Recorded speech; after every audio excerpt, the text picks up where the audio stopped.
बिस्मिल्लाहिर्रहमानिर्रहीम अस्सलाम वालेकुम। 11th क्लास की फ़िज़िक्स का पास पेपर हम देखेंगे। ये जो पास पेपर है ये डेरा गाजी खान 2024 का पास पेपर है, ग्रुप नंबर 2 है इसका। तो एमसीक्यूज नंबर 1 है, open end of an organ pipe act as. जो ओपन एंड है पाइप का वो किस तरह एक्ट करता है? तो ओपन एंड पाइप जो है ना वो कुछ इस तरह का होता है। तो अगर हम इसमें नोड और एंटी नोड बनाए तो जो ओपन एंड है वो एंटी नोड को रिप्रेजेंट कर रहा है, क्योंकि ये मैक्सिमम डिस्प्लेसमेंट है, और ये वाला जो ना ये नोड को रिप्रेजेंट करता है, तो इसलिए ये एक्ट करेगा एज अ एंटी नोड। तो ऑप्शन बी इसका करेक्ट ऑप्शन होगा। एमसीक्यूज नंबर 2 है, the wavelength of X rays is of the order of 10 raise पर माइनस 10 मीटर। तो ऑप्शन सी जो है इसका करेक्ट ऑप्शन होगा। एमसीक्यूज नंबर 3 है, optical fibre is covered for the protection with. Optical fibre की जो प्रोटेक्शन के लिए हम कवर करते हैं वो प्लास्टिक का होता है, तो ऑप्शन बी इसका करेक्ट ऑप्शन होगा, प्लास्टिक जैकेट। एमसीक्यूज नंबर 4 है, the value of triple point of water is. Triple point की जो वैल्यू है वो 273.16 केल्विन होती है, तो ऑप्शन सी इसका करेक्ट ऑप्शन होगा। एमसीक्यूज नंबर 5 है, when hot and cold water are mixed the entropy. जब हॉट और कोल्ड वाटर को हम मिक्स करते हैं तो इंट्रोपी हमेशा जो ना इंक्रीज होगी। ऑप्शन बी इसका करेक्ट ऑप्शन होगा। इसकी रीज़न ये है कि जो हॉट बॉडी है या जो हॉट वाटर है, हॉट वाटर से हीट मूव करे कोल्ड की तरफ, तो जो हीट है वो पहले से इंक्रीज होगी। तो अगर हीट इंक्रीज होगी तो इंट्रोपी भी इंक्रीज होगी। ऑप्शन बी इसका करेक्ट ऑप्शन होगा। एमसीक्यूज नंबर 6 है, unit used for the factor L over G square root में बी। L over G square root basically ये टाइम पीरियड है सिंपल पोंडोलम का। टी इक्वल होता है 2 पाई एल ओवर जी का स्क्वायर रूट। क्योंकि ये टाइम पीरियड के इक्वल है इसलिए इसका जो यूनिट है वो सेकंड होगा, तो ऑप्शन बी इसका करेक्ट ऑप्शन होगा।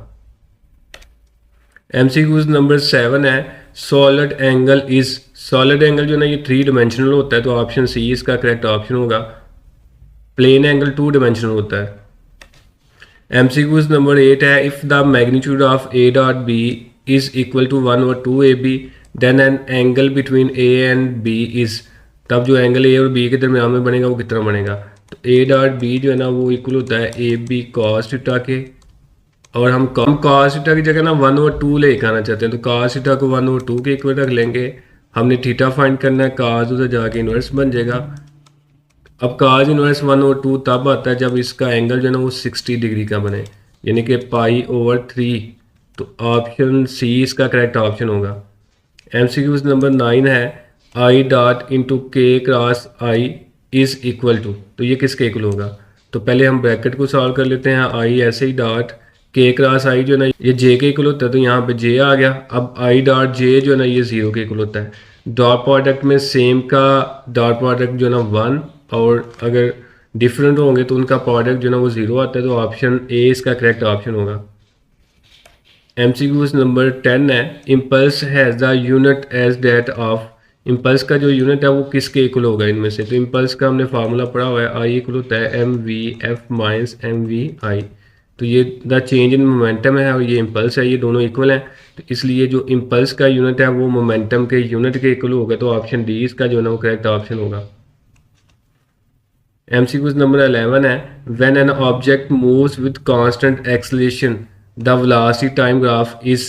कोई ऑब्जेक्ट जो है ना कांस्टेंट एक्सेलरेशन के साथ मूव करता है तो वेलोसिटी टाइम ग्राफ में उसका जो ग्राफ है वो स्ट्रेट लाइन बनता है, तो ऑप्शन सी इसका करेक्ट ऑप्शन होगा। एमसीक्यूज नंबर 12 है, 1 kilowatt is the unit of. 1 kilowatt जो है ना ये यूनिट है पावर का, तो ऑप्शन ए इसका करेक्ट ऑप्शन होगा। अगर किलोवाट आवर आ जाता है तो फिर वो एनर्जी का होता है। एमसीक्यूज नंबर 13 है, the value of G at the centre of earth is.